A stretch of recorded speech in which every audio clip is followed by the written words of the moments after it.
Hello dear friends, welcome back to my channel. तो जैसा कि मैंने भी बताया था आपको, फाइनल बजट की स्पीच जो कि हमारी फाइनेंस मिनिस्टर निर्मला सीतारमन जी ने दी है, वो अब हमारे सामने आ चुकी है।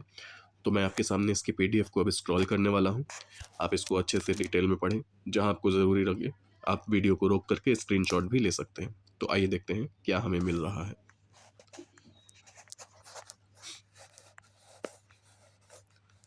इस पीडीएफ का कंटेंट दो पार्ट में बटा है, part A, part B.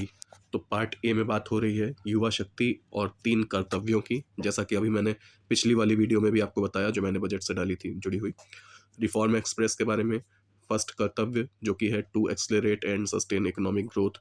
Second कर्तव्य टू जो कि है fulfil aspirations and build capacity. तीसरा कर्तव्य सबका साथ सबका विकास। 16th finance commission, fiscal consolidation. और जो पार्ट बी है वो डायरेक्ट और इनडायरेक्ट टैक्सेस से जुड़ा हुआ है। इन सभी चीज़ों के बारे में मैंने अभी पिछले वीडियो में भी आपको बताया था, लेकिन अब इस वीडियो में उसके बारे में फुल डिटेल आपको मिलेगी। मैं स्क्रॉल कर रहा हूँ और आप जहाँ पे भी सही लगे रोक करके स्क्रीनशॉट ले सकते हैं और नोट्स भी अपने बना सकते हैं। चलिए आइए देखते हैं।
ये जो आप दो पॉइंट देख रहे हैं, बायोफार्मा शक्ति और इंडिया सेमीकंडक्टर मिशन, ये दोनों आपके एग्जाम पॉइंट ऑफ व्यू से बहुत इंपॉर्टेंट है। डायरेक्ट इनसे जुड़े हुए सवाल आ सकते हैं, तो इस चीज़ को अच्छे से देखिएगा।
ये इम्पॉर्टेंट है। अगर आप एजुकेशन के सेक्टर से जुड़े हुए हैं तो 5 यूनिवर्सिटी टाउनशिप। और लास्ट वीडियो में भी मैंने बताया था कि स्टेम इंस्टीट्यूशन जो है उसमें 1 गर्ल हॉस्टल बनेगा हर डिस्ट्रिक्ट में।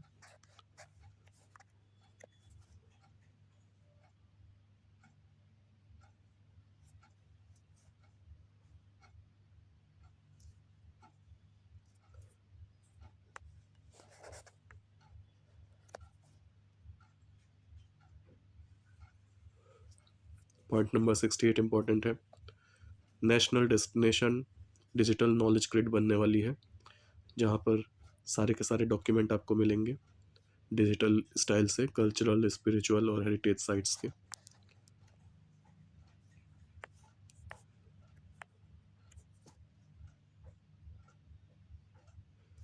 और लास्ट वीडियो में भी मैंने बताया था ये बिग कैट अलायंस बहुत ही इंपॉर्टेंट है। इंडिया पहली बार इसको होस्ट करेगा, इसकी समिट को, ग्लोबल बिग कैट समिट, जिसमें 95 देशों के मिनिस्टर्स और गवर्नमेंट के हेड लोग शिरकत करेंगे।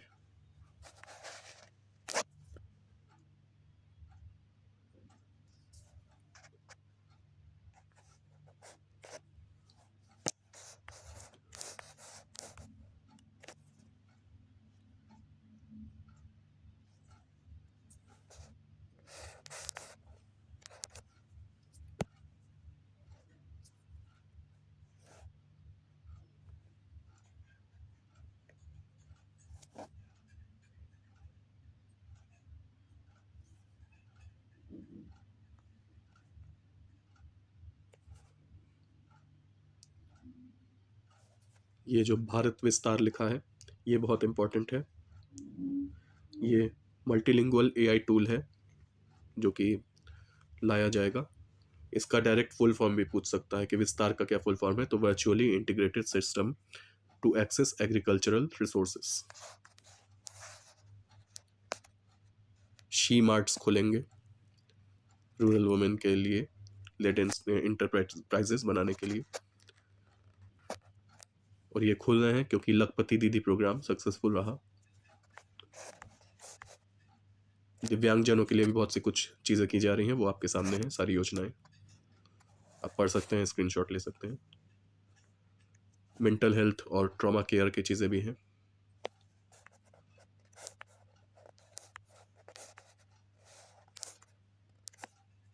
ये पॉइंट इंपॉर्टेंट है। 16th फाइनेंशियल कमीशन जो है, 16th finance commission,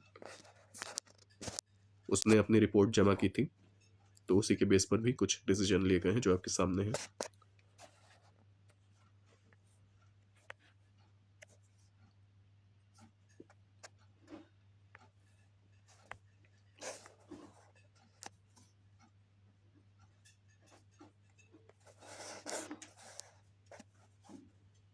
part A यहाँ पे खत्म होता है। अब टैक्स वाला जो पार्ट है, पार्ट बी, वो आपके सामने आता है। तो आइए डायरेक्ट टैक्सेस की बात देखी जाए, क्या लिखा गया है।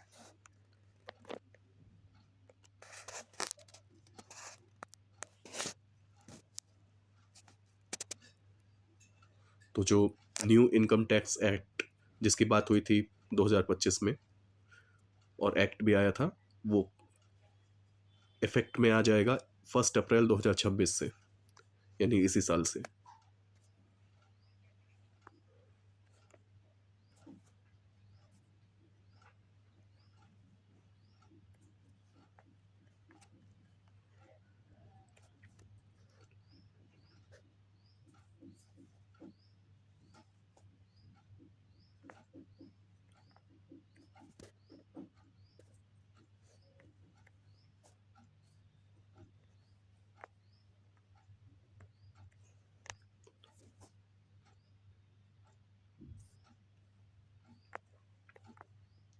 ये ईज ऑफ डूइंग बिजनेस से जुड़ी हुई बातें हैं जो अभी आपके सामने स्क्रीन पर है।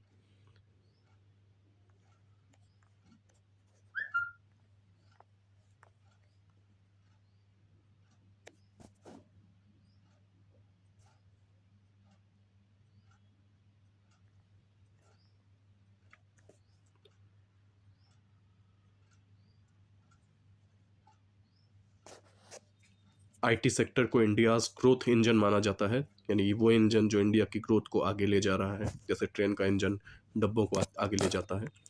तो उसके सपोर्ट के लिए जो चीज़ें होने वाली हैं वो अब आपके सामने है, आप देख सकते हैं, स्क्रीनशॉट ले सकते हैं पढ़ के।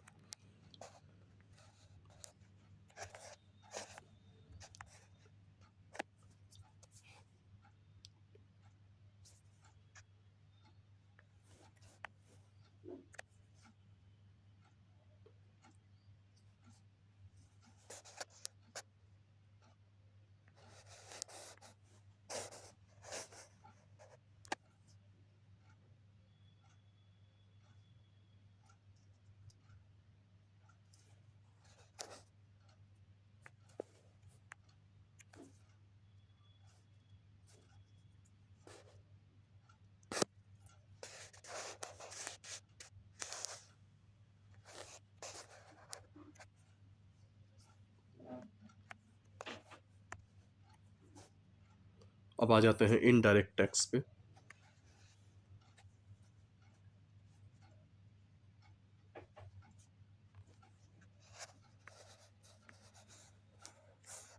अब आप देख सकते हैं कि marine, leather and textile products की प्रमोशन के लिए क्या क्या चीज़ें की जा रही हैं, पॉइंट नंबर 147 से।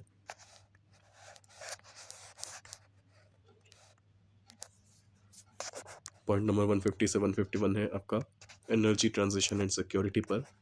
Then point number 152 nuclear power, critical minerals, biogas blended CNG के बारे में भी बातें हो रही हैं, civil defence and aviation, electronics, special economic zone, ease of living,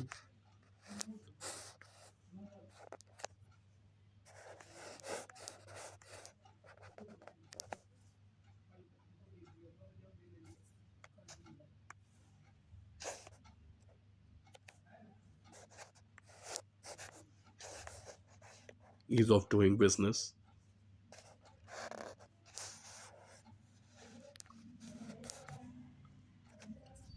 new export opportunities,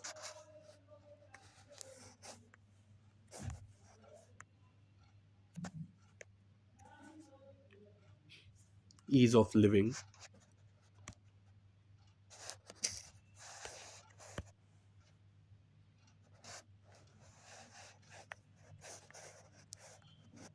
अब आ जाते हैं एनेक्जर्स पे। तो पहला जो एनेक्जर है पार्टी, उसमें आप देख सकते हैं indicative terms of reference of the high level education to employment and enterprise standing committee, उससे जुड़ा हुआ है।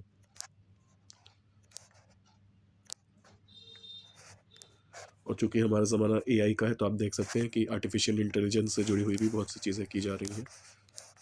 अब एनेक्जर देखते हैं पार्ट बी का।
ये ब्लैक मनी एक्ट से जुड़ी हुई इम्पोर्टेंट चीज़ है, इसको आप देख लें।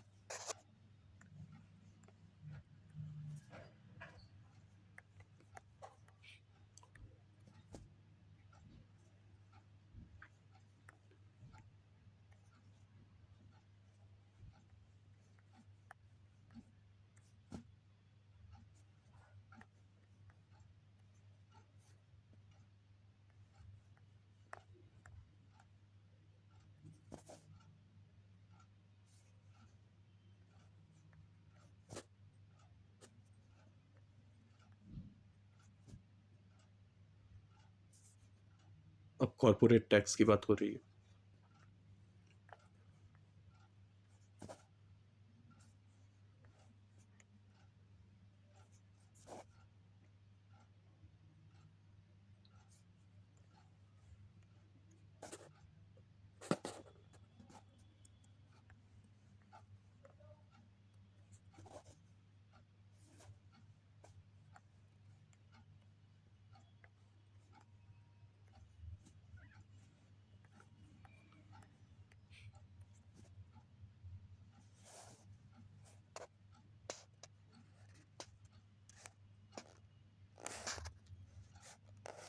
सोवरिन गोल्ड बॉन्ड, अगर आप बॉन्ड्स में इन्वेस्ट करते हैं तो ये वाली चीज़ आपके लिए इम्पोर्टेंट है।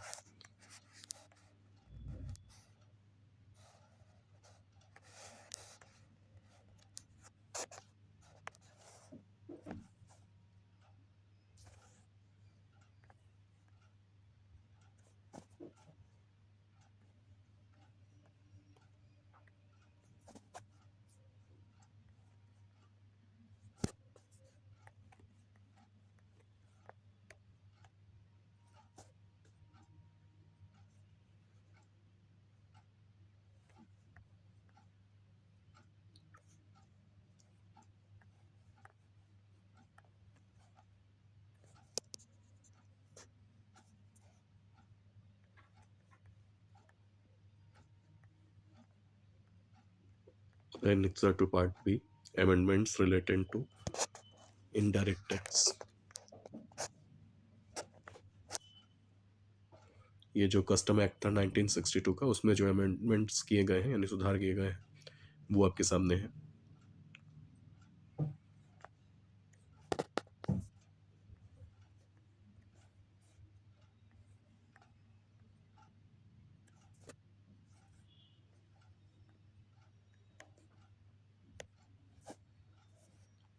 टैरिफ एक्ट 1975, उसमें भी अमेंडमेंट्स किए गए हैं जो आपके सामने हैं।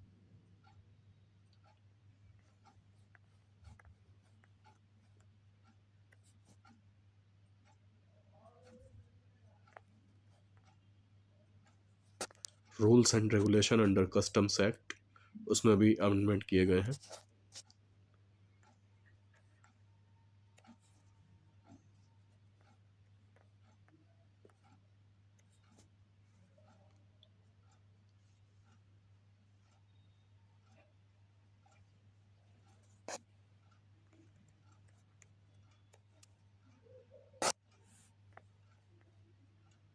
CGST और IGST एक्ट में भी अमेंडमेंट किए गए हैं जो अभी आपने देखे।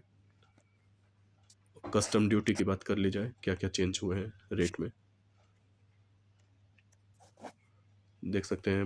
मिनरल्स में मोनाजाइट का नील कर दिया गया है जो कि 2.5% था। रिन्यूएबल एनर्जी का भी नील कर दिया गया है, न्यूक्लियर एनर्जी का भी नील कर दिया गया है।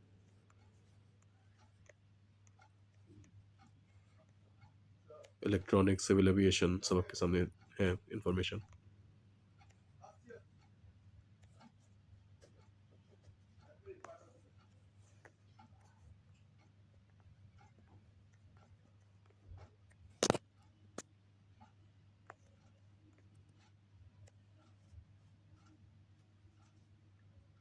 अब इंक्रीज कहाँ हुआ है ये अब आपके सामने है कस्टम ड्यूटी का। जैसे पोटेशियम हाइड्रोक्सिल हाइड्रोक्साइड नील था, लेकिन अब वो 7.5% हो गया।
ये देख सकते हैं टोबैको, जर्दा, इनका भी बढ़ाया गया है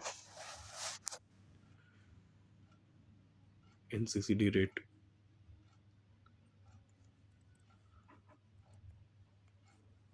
तो ये थी हमारी पूरी PDF जिसको मैंने आपके सामने स्क्रॉल किया हमारे बजट की। तो ऐसी ही और इम्पोर्टेंट जानकारियों के लिए हमारे चैनल को सब्सक्राइब करना ना भूलें और जुड़े रहें हमारे साथ। तब तक के लिए धन्यवाद, शुक्रिया, सत श्री अकाल, नमस्कार।